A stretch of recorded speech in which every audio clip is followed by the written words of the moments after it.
Em História, nesse capítulo, abordaremos o deslocamento de pessoas e mercadorias em direção ao interior do território brasileiro, desde a época que o local era colônia portuguesa.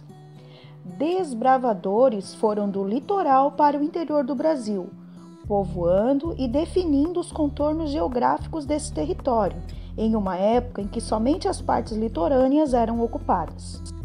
Logo percebemos que os limites territoriais não são naturais, mas frutos de processos históricos, por vezes planejados e também como consequência de outros objetivos.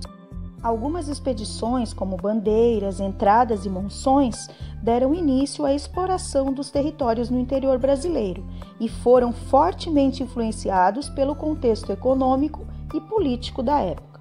Apesar da maioria dessas expedições ter contado com iniciativas privadas, como a dos bandeirantes, o governo português incentivou as expedições, pois tinha interesse em encontrar ouro e povoar as regiões ainda não dominadas pelos portugueses. Em razão disso, territórios foram descobertos e aos poucos vilas e cidades foram fundadas, como as de Taubaté, Mogi das Cruzes, Jacareí, Sorocaba, Paranaguá, São Francisco do Sul e Desterro, que hoje é a atual Florianópolis. Essas expedições partiram principalmente da capitania de São Vicente, atual estado de São Paulo, e percorriam de sul a norte, avançando territórios adentro. As expedições eram realizadas a pé por grupos bastante heterogêneos. Tinham pessoas livres, pobres ou ricas, que buscavam encontrar riquezas, e também escravizados negros e indígenas, que auxiliavam nas tarefas diárias, como encontrar a trilha na mata e preparar as refeições. No caso das monções, o trajeto era feito a pé e por canoas indígenas, pelos rios Tietê, Paraná e Cuiabá, seguindo em direção a Mato Grosso. Ao longo desses rios, pontos onde os exploradores usavam para se alimentar e descansar, foram surgindo povoados que se transformaram em vilas e cidades como a de Cuiabá. Além dessa rota, as chamadas Monções do Norte foram responsáveis pela união entre a região central e a região nortista, exemplo Monções de Maranhão. Hoje, os bandeirantes são muito lembrados como os formadores da cidade de São Paulo, mas também são lembrados por atos de violência contra a população nativa e escravizada. Os bandeirantes também, durante muito tempo, dedicaram-se ao aprisionamento e extermínio de indígenas, que eram considerados inimigos por não desejarem contato e aceitação dos valores dos portugueses. Inclusive, um número grande de quilombos, como o de Palmares, foi encontrado destruído por bandeirantes. Ali na página 16, a imagem nos mostra um homem branco com seu armamento quando iria caçar indígenas na época em que escravizavam esses povos aqui no Brasil. Na página 17, vamos lembrar dos engenhos, as regiões onde se concentravam, que eram nas áreas litorâneas.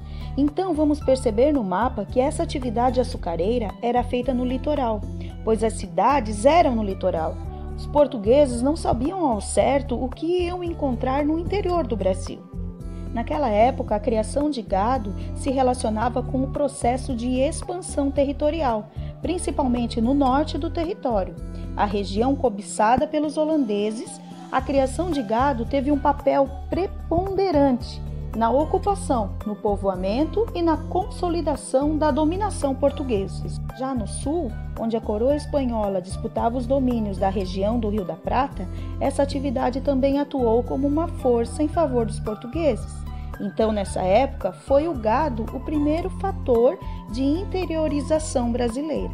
Até 1600, a criação de gado era iniciante, mas com os incentivos portugueses, como a doação de terras a colonos e bandeirantes paulistas, essa atividade foi expandida e deu origem às vilas e estradas, que se conectavam com o litoral, para onde o gado e seus derivados, como o charque e o couro, eram levados. Então, os vaqueiros, chamados no Nordeste, e os boiadeiros, chamados no Sul, se destacavam na expansão territorialista. Ali na página 18, podemos ver ainda um carro de boi, que era usado antigamente, mas ainda hoje o vemos nas regiões rurais aqui no Brasil. Então, antigamente, o gado bovino era usado na alimentação, no transporte e como força de trabalho. mas aos poucos surgiram fazendas destinadas à criação de bois em diferentes lugares. Esse gado era conduzido por longos trajetos para que fossem vendidos em vilas e feiras, e assim foram surgindo povoados.